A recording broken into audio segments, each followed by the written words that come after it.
So we are on an all-arable farm here in the northeast of England, just outside Durham and Sunderland. We farm a couple thousand acres, all arable. We mainly grow wheat, barley and oats. We own a wee bit of land, we rent land, and we've got tenancy agreements as well, so we've got our risk spread quite evenly around kind of what's going on in the world at the moment.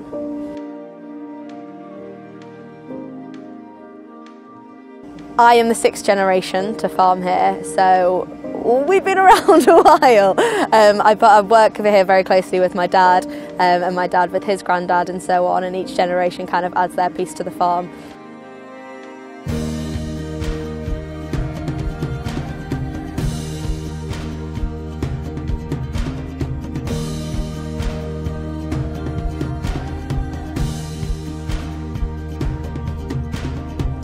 Ever since I was young, I knew I wanted to be into farming. I was really big on my sport, so I started to specialise in that when I went to school, and then I got offered a sports scholarship out in America, realised that that wasn't what I wanted to do. I wanted to come home and farm, so then I ended up going to the Royal Agricultural University in Cirencester. I went there for 3 years, and then straight from that I came home and took on my own tenancy agreement, and then I'm just building up our portfolio here with my dad. So I do a lot of educational stuff through social media with my Instagram account, and off the back of that I decided to set up a business called the Country Girls UK. The Country Girls UK is a group of like-minded women that travel around the UK doing different field sports and country sports, and we also do a lot of educational content online, just helping to connect everyday people to the countryside and why things are done the way that they are done. We've actually been working with our local case dealers, Paxton's, since 1937. We've purchased 35 case tractors, 11 axial flows, and this will be our 9th Magnum we've purchased with them. We actually ended up buying one of the first axial flows in, I think it was 1980, 14-foot cutter bar. One of our top lads, Gary, he has driven 9 axial flows on the farm, which is pretty cool, and that's all us kind of updating our kit.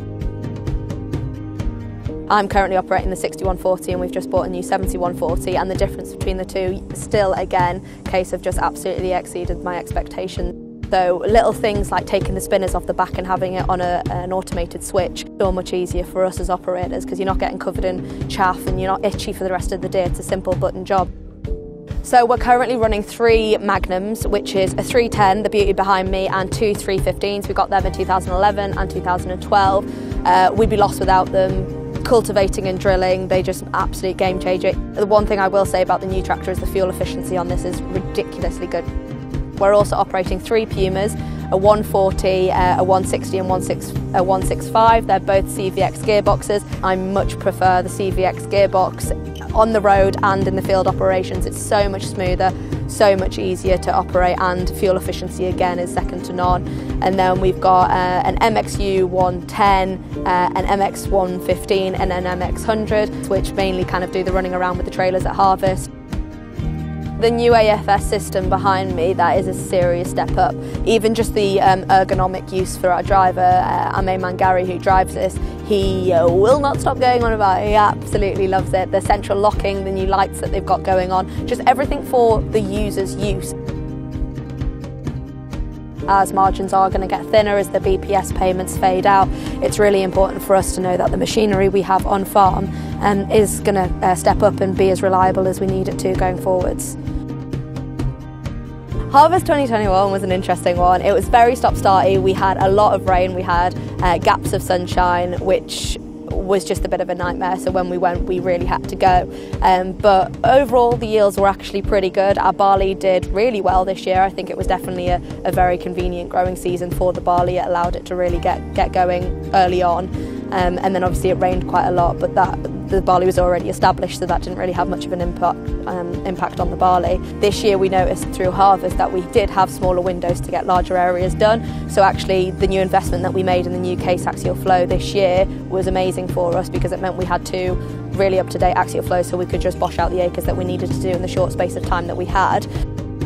We got quite a few extra guys in this year to help, so we were fully up to date with the ploughing and the cultivations. So as soon as we finished combining, we could go straight into the drilling, and we've basically finished our drilling now, and here we are, 5th of October, and we've only got 300 acres left to drill, so that's a pretty good place to be in, I'd say. We are so dependent on our case machinery, and without it we just simply wouldn't get the job done year on year.